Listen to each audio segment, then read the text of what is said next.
What's up, YouTube? Kedras here. This is my match preview for Nottingham Forest versus Tottenham Hotspur. This match is set to take place at the Hotspur Stadium on Sunday, and this is going to be an important match in the relegation battle. I believe, for me at least, it's almost essential that we win here, we win now, against a team that's really struggling off of the high of going through on the Europa League. This is it, gentlemen. I think this is make or break. Maybe not for us to get relegated fully, but for me to have confidence that we won't get relegated. Let's get into it. As with all match previews, we start with injuries. Tottenham will be without Odebear, without Kulusevski, without Madison, without Kudus, without Bentancur, without Ben Davies, without... Oh, actually, I believe Solanke will be available, but when we get to the lineup, I'll talk about him. Palhinha will not be starting. I think he'll be on the bench. And then Bissouma has been ruled out as well. Whew, it's a lot of injuries. A lot of injuries. Moving to the Nottingham Forest injury list, we have the usual suspects: John Victor, Savona, Chris Wood, Jair Cunha, and Willie Bolly. I know there have been some rumors that Chris Wood could play in this game. He had played in the under-21 match on Friday, but I think we've seen this before where a player will play in the under-21 match, but they won't actually be ready to go for a Premier League game. I think give him more time, give him better rest, more time to get into fitness, especially with this international break coming up. I saw some people saying they would start Wood tomorrow if they could. I just don't think that's smart at all. I think, why would you risk him for one game when you could let him get fully fit and have him for the rest of the season? The logic just doesn't make sense to me. I even saw a clip going around where someone said they would take Chris Wood scoring 3 goals against Tottenham and getting injured again over him being ready and available for the rest of the season. And that's just, it's so stupid. I don't even know what to say. Moving to the Tottenham Hotspur lineup, I think this is what they'll go with. Solanke has not really been performing for them lately. I know they did really well at the weekend, but Souza's not registered for the European squad, so he didn't play. He's been a really good signing for them, so I think he comes back into the side. He is a left back, so I expect him to play there with Spence there as well. I heard some rumors that Udogie could play, but I've also seen conflict within the Spurs fan base because they said that he's not really up to speed yet. So I think we'll go Souza left back, Van de Ven, Romero. Romero disciplinary issues have been really, really emphasized this season for them. And Van de Ven looks kind of not like the imperialistic Van de Ven of seasons past. So their defense is not as solid as it used to be, and it wasn't very solid as it used to be either. Vicario will be in goal. He has a hernia and is supposed to be getting surgery on it after this match. So you got him coming in a very limited role. I think we should focus on taking long shots against him. He's not very good against them, and I think that's be a core focus for the game plan.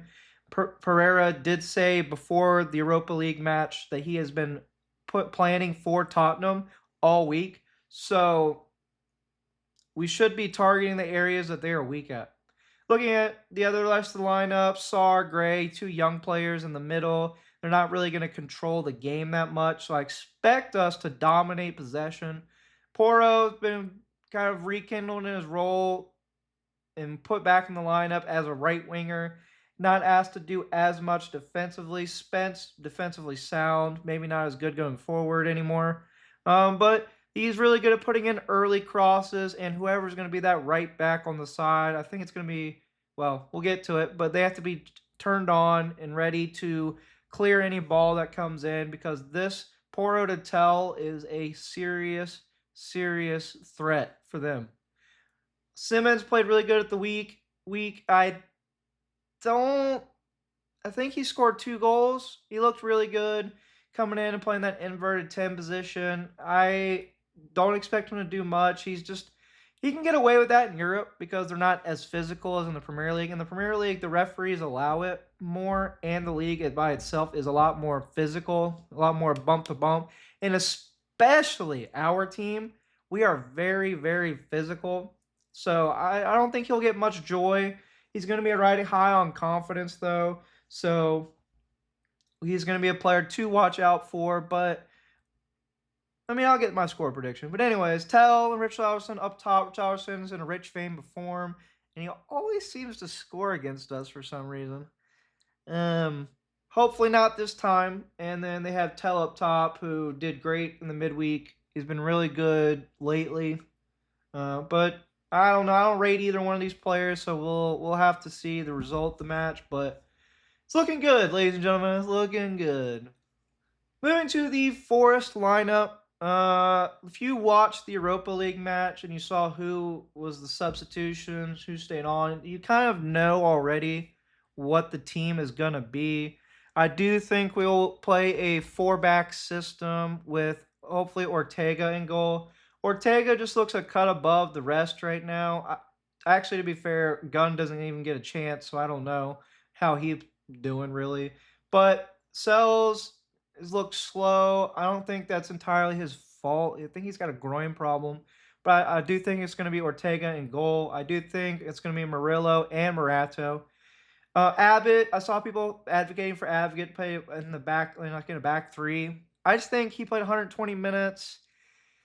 We were kind of playing a throwaway game again in the Europa League. I just don't see him coming in and starting against Spurs this quickly with this big of a turnaround. I mean, he looked excellent. I was glazing him during the match. He does look really, really good. But I just think it's just not time yet, guys. It's just not time yet. But I am an advocate for him to start over Morato every day of the week. Moving to the fullbacks, obviously Williams and Ina. I don't understand why Luka Netz is not getting a look in at all. It's kind of infuriating. He looked decent every time he's come on the pitch. I don't understand what else he needs to do. Maybe he's not performing in training. I'm lost, guys. I'm really lost why Nets is not getting a look in at all. But I expect it to be Ina. I expect it to be Williams, the usual suspects. This has been a solid back four for most of the season. I'd expect them to continue being that. Honestly, Spurs have struggled to score goals this season, just like us. Their problem, though, is that they don't create chances as often as we do. So they're like struggling in two phases of attack, whereas we're kind of just struggling at finishing. If we can work out our finishing problem, I feel like we would be way, way higher in the league. But, it is what it is. At the end of the day, you got to work with what you got. And hopefully we can come out of this. Why does it look like they're uneven? Anyways, moving in the midfield, like I said, pretty much picks itself. Sangare, Anderson. I've said my piece on my thoughts on Anderson lately. I don't want to beat a dead horse, but my thoughts are very, very clear. I expect him to turn up for this game. If he doesn't, well, my position is just reinforced.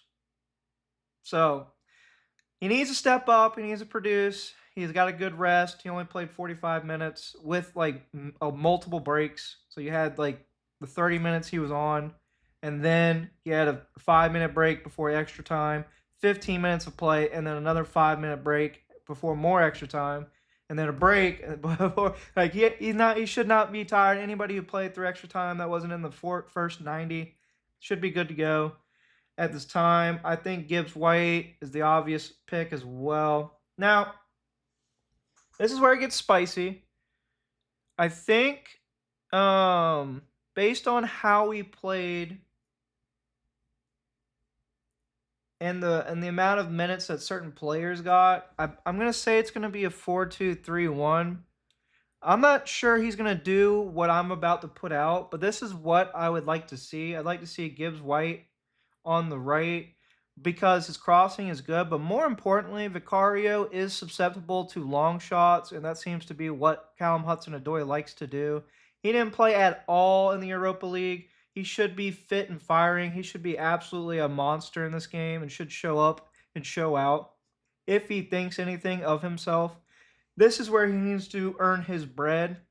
I think he could score a goal. He does pretty well against Tottenham, so that he's got that going for him. Now, what I would do, and I saw a lot of people were like Hutchinson got pulled off early, so Hutchinson could play. What I would actually like to see is, and I would like to try out, is this Igor in the 10. I would like to try this. I understand people like Igor. He's not a striker, guys.